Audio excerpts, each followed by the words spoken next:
എല്ലാവർക്കും ജാസ്മിൻസ് ലാൻഡിലേക്ക് സ്വാഗതം. ഇന്ന് റോസാ ചെടികളുടെ മഴക്കാലത്തിന് മുമ്പുള്ള സംരക്ഷണമാണ് കാണിക്കുന്നത്. ആദ്യം നമുക്ക് റോസാ ചെടികളെ നമുക്ക് ഡ്രിം ചെയ്ത് നിർത്താം.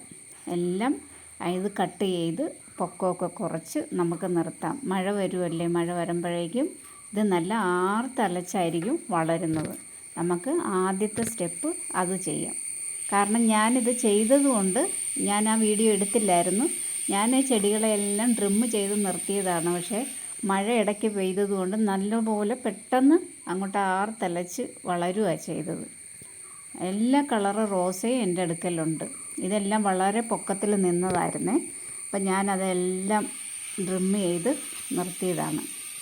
പെട്ടെന്ന് തന്നെ അതിന് ഒരുപാട് മൊട്ടുകളും എല്ലാം വന്ന് നല്ല മനോഹരമായിട്ട് വളർന്ന് നല്ല ഹെൽത്തി ആയിട്ട് ഇലകളെല്ലാം വളർന്ന് നിൽക്കുവാണ്.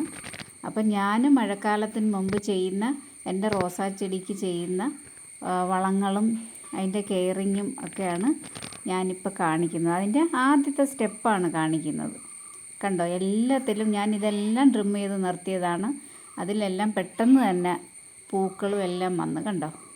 ഇതുപോലെ ഞാൻ എല്ലാം നിർത്തിയതാണ്.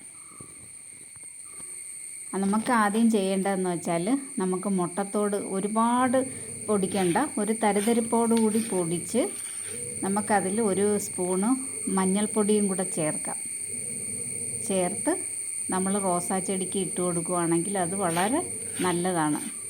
അപ്പം മഞ്ഞൾ പൊടി ഇടുന്നതുകൊണ്ട് കീടശല്യമൊന്നും ഉണ്ടാകാതെ, നമ്മുടെ മുട്ടത്തോടുണ്ടെങ്കിൽ ഒച്ചോ അങ്ങനെയുള്ള സംഭവങ്ങളൊന്നും വരാതെ നമുക്ക് മഴക്കാലത്തിന് മുമ്പ് ഇത് ചെയ്യുന്ന നല്ലതായിരിക്കും. കണ്ടോ, ഇതുപോലെ ചുറ്റിലിട്ട് കൊടുത്ത് ഞാൻ എൻ്റെ കയ്യിൽ ഫോണും വീഡിയോയും എടുക്കുന്ന ഇതും കൂടെ ഒരുമിച്ച് ചെയ്യുന്നതുകൊണ്ടാണ് നല്ലതുപോലെ കാണിക്കാൻ പറ്റാത്തത്. ഇത് കണ്ടോ, ഇതുപോലെ നമുക്ക് എന്നിട്ട് ഇളക്കി കൊടുക്കാം, ചുവട് കൊടുക്കാം. ഇപ്പോൾ തന്നെ മഴ തുടങ്ങുമ്പോൾ തന്നെ നന്നായിട്ട് പൂക്കൾ വരികയും ഒരുപാട് ഇലകൾ വരികയും ബ്രാഞ്ചസ് ഉണ്ടാവുകയും ഒക്കെ ചെയ്യും. ഇങ്ങനെ അങ്ങോട്ട് ചെയ്ത് നോക്കുവാണെങ്കിൽ. വീഡിയോ എല്ലാവർക്കും ഇഷ്ടപ്പെടുവാണെങ്കിൽ ഒന്ന് സബ്സ്ക്രൈബ്